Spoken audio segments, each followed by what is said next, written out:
Hi guys, just doing a little video about the app on the SJRC S30w.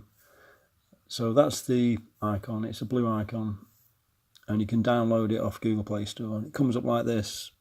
So you pick which quadcopter you've got. That's the model I'm using, the S30w.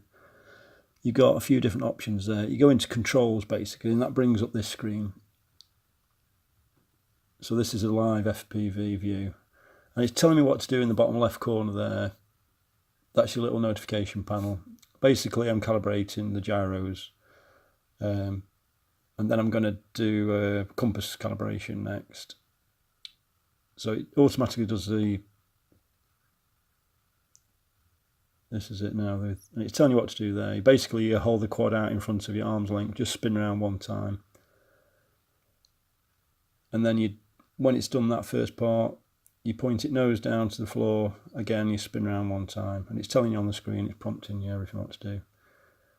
And then you place it on the flat surface, or where you're going to take off from. It tells you the bottom left is your notification panel. It's ready to fly at this point.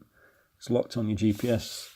You can see your GPS satellites towards the top right, next to your battery, just to the left of the battery indications.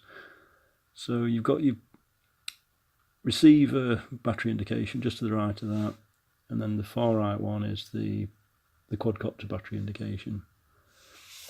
And those three little dots, that brings up the menu with the beginner, where you can alter the beginner mode. You need to take it out of beginner mode if you want to go beyond 30 meters. So you get some sliders to alter the height, the max altitude, the max range, and the return to home altitude as well. So if you look, this is me launching here. The top left, just to the right of the top left icon, that brings up the controller, the on-screen controller buttons, and it also brings up some icons down the left-hand side, like quick launch, land, return to home, etc. The next one along on the top, the little sort of round icon with the arrows, that flips the video upside down basically. The next one is the virtual reality goggles mode. The next one along is to play the video or any pictures that you've saved. The one after that is the flight notes, which is quite handy. It gives you some information about the flight you've just taken, the length of the flight, the fastest, the highest you went, things like that. There's a lot of information in there. It's quite useful actually. And the one just to the right of that is a draw a line, and it does actually bring a map up, and I've seen people review it and struggle with it. It is a bit tricky, but it brings a map up basically. You've got to press on the little compass icon to make it live. Once the map's live, you get like a Google Maps thing, and you can draw on the screen and actually follow that route that you put in, which is quite good. Anyway, so if you look to the bottom right, you've got some distance there. The first one's distance, 27 meters out. The height, 26.9. And the next one's your speed. It's doing quite well actually. I've had a FPV up to about 130 meters so far. Obviously the further out you get, because it's Wi-Fi 2.4 gigahertz FPV, it's not as good as the 5.8 gigahertz. It says in the manual it's good for 200 meters. I've not been that far with the FPV yet, but I've definitely had 130 meters or so. And obviously the further out you go, there's a slight bit of lag, a bit of delay. But it's flyable. You can fly with FPV, no problem. All the time I've got it in line of sight, 60 meters distance, look.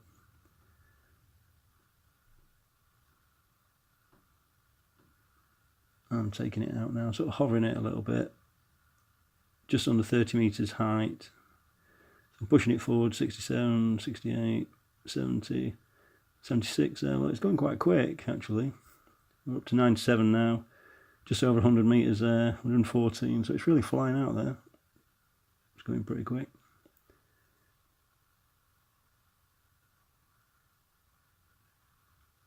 There's not much wind actually. This particular day was flying. That's the viaduct, Benelli Viaduct.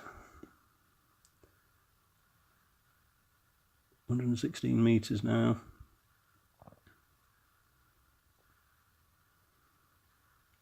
I'm looking at the FPV screen,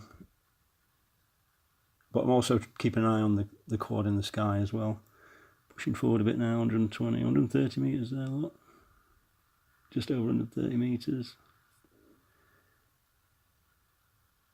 I've still got good FPV, and I'm drawing it back now because I'm just pulling it back a little bit, because I thought that the FPV looked like it was sort of lagging a little bit, or I didn't know if it had cut out, because when it cuts out, it basically freezes. So I was just bringing it backwards just to bring it back within range, but I think it would have been fine going a little bit further out. So I definitely got 130 metres there, which I'm quite pleased with, really. It says 200 in the manual FPV range, which I will test that. I will test it, but I'm sure it probably won't go that far. And it says 400 metres control range on this particular quadcopter. So it's quite a good control range. You can see it's a little jerky, the FPV, but especially depending on what position the quad's in as well, I think, because as the side of the quad sort of points towards you, that's basically where the end of the FPV antennas are, because it's sort of horizontal underneath the quad. It's horizontally orientated. So as you get to the ends of the antenna, it's just the signal's just going to drop off a little bit. But it's definitely usable. Tiny bit laggy. But there's no breaking up or anything. Eventually it will just freeze when it comes to the end of its range. So I'm bringing it back now. But it's very useful, that telemetry, just to give you an indication, you know, how high you are, what distance away, and keep an eye on that. Also, the bottom left panel is quite important to keep an eye on, because there's a lot of information that comes in there, particularly like your low battery, when you're ready to fly. And I've seen some other messages come up as well. So always keep an eye on that bottom left notification panel. It's quite important, that. So I just thought I'd give you a quick look at the FPV feature of this quad. I really like this app. It's got some good features on it for the price. I definitely like those geofencing features. In that little settings menu on the top right, you'll see 3 little lines. Click on those and it brings up the settings menu. So if you want to limit your altitude, or you want to alter the return to home altitude, if say some trees you want to clear, or so you can adjust the return to home altitude, you can adjust the maximum range, and it will, when it hits that boundary, it stops dead, it stops solid, it doesn't go beyond that. So it works really well. Don't forget, by default it's in beginner mode, so you can't go any further than 30 metres and you can't go any higher than 30 metres, and I think the default return to home is 25 metres. So just bear that in mind when you first take it out, because I've seen some videos on YouTube where they've gone out and they've sort of thought, oh, it's not got very good range, it's only gone 30 metres and it's stopped. So that's me just coming into land. The auto land on this is really gentle, very controlled. Comes down nice and gently. And then it auto shuts off as well when it's finished. And that's it. So thanks for watching. Hope you've enjoyed that. Hope you found it useful. I can definitely recommend this quadcopter for the price. It's really good. It's got some nice features on it. Okay, if you enjoyed it, please like and subscribe. Till next time, bye bye.